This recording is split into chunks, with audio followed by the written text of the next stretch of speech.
नमस्कार। धनु राशि की चर्चा कर रहे हैं। अधिकांश लोग सिर्फ केवल और केवल एक ग्रह पर चर्चा करके छोड़ देते हैं।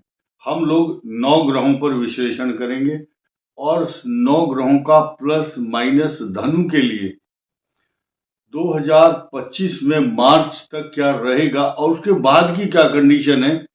ये कुछ मिले जुले ऐसे परिणाम हैं, कुछ लोगों को समझ में बहुत देर से आते हैं, लेकिन हम चाहते हैं पहले से ही उनको समझा जाए तो अच्छा होगा। और कुछ लोगों के मन में कुछ ऐसी आशंकाएं और एंग्जाइटी, तनाव, अशांति, इनसिक्योरिटी बनी हुई है, वो डर आपके मन से निकालना बहुत जरूरी है। तो आइए शुरू करते हैं। नंबर 1, सूर्य। फिलहाल सूर्य की पोजीशन धनु राशि पर बनी हुई है यहाँ, और सिर्फ केवल और केवल 7 दिन के लिए है। रिमेनिंग जो टाइम है 6 या 7 दिन है, और उसके बाद सूर्य यहाँ पर आने वाले हैं। ये आपका धन और कुटुंब वाणी का स्थान है। यहाँ पर बृहस्पति की भी दृष्टि होगी, इसमें कोई संदेह नहीं है। तथा एक बहुत शॉर्ट टर्म की बात सुनिए। शॉर्ट टर्म ये है कि यहाँ बृहस्पति की दृष्टि तो 14 मई तक रहेगी, वो हिलने वाली नहीं है। लेकिन अभी 21 तारीख तक 21 जनवरी ये मंगल ग्रह इस सूर्य को आग के अंगारे की तरह से एक दूसरे को सीधे सीधे दृष्टि डालते रहेंगे। ये कंजक्शन, ये दृष्टि, ये एस्पेक्ट अच्छा नहीं कहा जा सकता, क्योंकि दो हॉट प्लेनेट, गर्म ग्रह एक दूसरे पर 180 डिग्री पर देखते हैं। ये 180 डिग्री पर, चलो हमने मान लिया सिर्फ 21 जनवरी तक, लेकिन उसके बाद ये ग्रह की विशेषता देखिए क्या है। एक तो आपके अष्टम भाव में, मृत्यु स्थान में है, फिर ये नीच राशि में भी है, और तीसरी बात ये है कि ये वक्री होने वाला है, रेट्रोग्रेड। यानी कि जाना तो चाहिए मार्ग आगे को है, लेकिन इनके मार्ग पीछे को और ज्यादा रेट्रोग्रेड होकर के मिथुन में आ रहे हैं। ये शत्रु राशि है इनकी, और इस शत्रु राशि पर आने के बाद इनकी अष्टम मारक दृष्टि यहां पर होगी आपके धन कुटुंब वाणी स्थान पर। इसीलिए जब भी आप कोई शब्द निकालते हैं अपने मुख से जो भी शब्द निकालें अच्छे तोल करके, कटु शब्द ना हो, अन्यथा कोई विवाद का कारण बन सकता है। और ये शब्द क्यों बोल रहे हैं हम लोग। धनु राशि अगले मार्च में 30 तारीख को शनि की ढैया, लोहे का पाया। अधिकांश लोग पाया शब्द की ही व्याख्या समझना चाहते हैं। 4 पाए हैं शनि के, चांदी, सोना, लोहा और तांबा। लोहे का पाद, लोहे का पाया अच्छा नहीं होता। तो धनु के लिए ये धनु है, और चतुर्थ भाव में जब शनि यहाँ आ जाएंगे, 6 ग्रहों का योग बनेगा, फिर 5 ग्रह इकट्ठे। उस दिन ग्रहण भी होगा मार्च में 29 को। भले ही भारत में नहीं दिखाई देगा, लेकिन ये स्थिति धनु के लिए अच्छी रहने वाली नहीं है।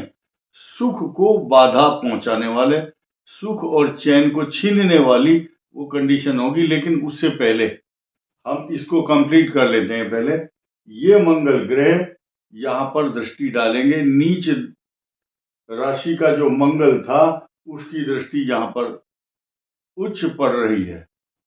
उसके बाद इस मंगल की फिर भी उच्च दृष्टि होगी, लेकिन ये मारक दृष्टि होगी। उसके बाद फिर सूर्य यहाँ पराक्रम स्थान में, शनि और सूर्य दो बड़े ग्रह, पिता पुत्र, और स्थान होगा मूल त्रिकोण। और ये पोजीशन सिर्फ केवल और केवल 14 मार्च तक रहने वाली है।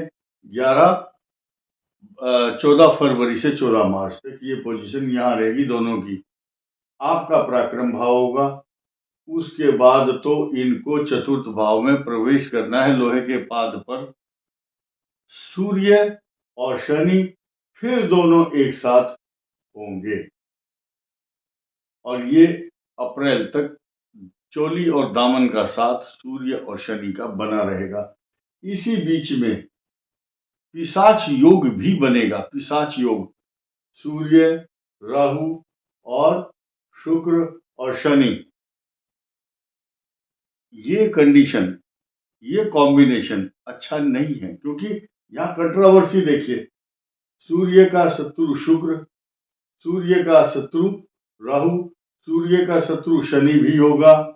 तो इस तरह के जो कॉम्बिनेशन होते हैं, ये चतुर्थ भाव है और ये दशम भाव है। केतु और राहु एक ही शरीर के दो पार्ट हैं। जो सिर है, शीश भाग ऊंचा, वो मस्तक, वो ये है राहु। और मस्तक के नेत्र भी होते हैं, लेकिन ये नेत्रहीन है, धड़ है ये, इसको आंखें नहीं है। ये लाभ देगा तो बहुत ज्यादा देगा। आपके जो कर्म हैं, उनके कर्मों का फल बहुत एक्स्ट्रा ऑर्डिनरी देगा, अगर पॉजिटिव दे रहा है तो। अगर निगेटिव देगा तो बहुत ज्यादा निगेटिव देगा। लेकिन फिलहाल इस बृहस्पति की दृष्टि यहां पर है। उसके बाद केतु सिंह राशि में, धनु राशि के भाग्य स्थान में आंख बंद करके आपके भाग्य को उज्जवल करेंगे।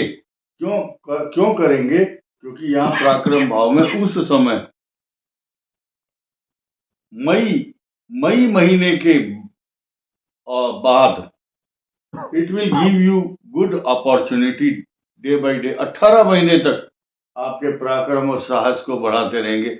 अब इस वीडियो को अगर हम ये कहें कि ये खट्टे और मीठे स्वाद हैं, तो इसकी अतिशयोक्ति नहीं होगी। अब सुख की जो पराकाष्ठा है उसको भी सुनिए। अतिचारी बृहस्पति अगले 8 वर्षों तक हो रहे हैं, 2032 तक। अतिचारी बृहस्पति के बारे में बहुत चर्चा है पूरे विश्व में। बड़े बड़े मनीषी, विद्वान, ज्योतिषी, खगोलविद और अखिल ब्रह्मांड के जो खगोलीय घटनाओं पर अध्ययन करते हैं, रिसर्च करते हैं, अन्वेषण करते हैं, उनका मानना यह है कि यहाँ पर बृहस्पति अतिचारी अच्छे परिणाम नहीं देगा। परंतु प्लस पॉइंट क्या होगा कि इस यहाँ पर बैठे हुए बृहस्पति की पॉजिटिव और सकारात्मक दृष्टि अपने घर पर तो कम से कम जरूर होगी। और शास्त्र संस्कृत में जो श्लोक है, यो यो भावा स्वामी दृष्टो युतो वा तस्य वृद्धि स्यात्। ये जो वृद्धि करने वाला बृहस्पति है, अपनी राशि की तो वृद्धि ही करेगा, क्योंकि अपनी राशि को स्वग्रही दृष्टि से जो ग्रह देखता है उसको सकारात्मक सुरक्षित परिणाम देता है। ये बृहस्पति यहाँ धनु को पल्लवित, पुष्पित, पोषित, सिंचित, रक्षित, सुरक्षित और हर्षित, हर प्रकार से सुख की पराकाष्ठा प्रदान करता है। अब हम इसकी बात कर लेते हैं कि ये जो मंगल ग्रह है, जब अप्रैल के बाद फिर रेट्रोग्रेड होगा, उस समय ये अपमान का भय, चक्कर आना, दाम्पत्य जीवन में उत्पन्न क्लेश आदि की समस्या भी उत्पन्न करता है। एक नई चीज यहां बताना चाहूंगा। बृहस्पति देखिए अभी यहां पर है टॉरस, वृषभ राशि में, धनु के 6ठे भाव में।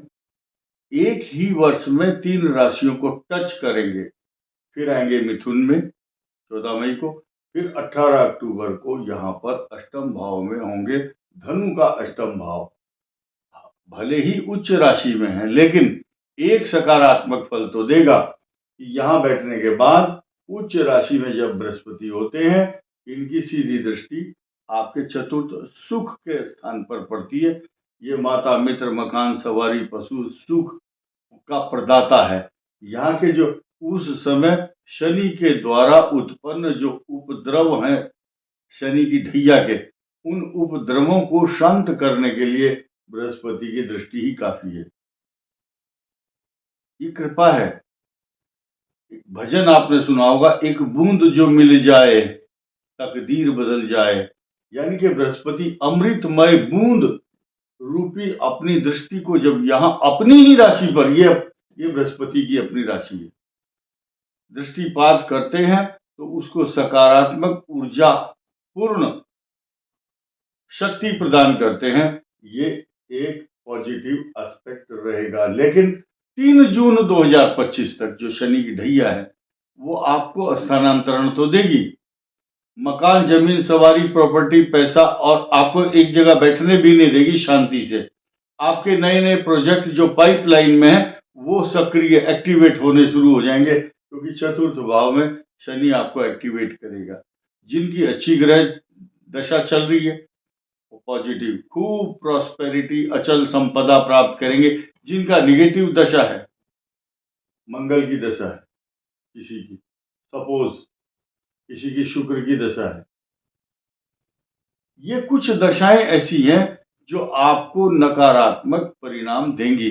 तो आप उस समय जो व्यक्ति भक्ति का आसरा लेता है, अपने इष्ट देवता हनुमान जी, गणेश जी की उपासना करता है निरंतर, और साथ ही साथ पंचमुखी जो भगवान हैं हनुमान जी, इनके 5 मुख क्यों हैं, ये वरदान है इनको। चारों दिशाओं में उनका कहीं अश्व का रूप है, कहीं किसी का अलग अलग स्वरूप है। तो एक मुख ऊपर की तरफ भी है, ऊपर 5वां मुख, ऊपर से आने वाली ग्रहों के द्वारा जो नकारात्मक ऊर्जा है। एक जगह पुस्तक में लिखा, अगर ग्रह खराब भी हों, ग्रहों के बुरे परिणाम भी हो, बुरी दशा भी चल रही हो, हनुमान जी की उपासना करने से उन नकारात्मक ग्रहों के दुष्प्रभाव भी कम हो जाते हैं। इस वीडियो में इतना ही। धन्यवाद। नमस्कार।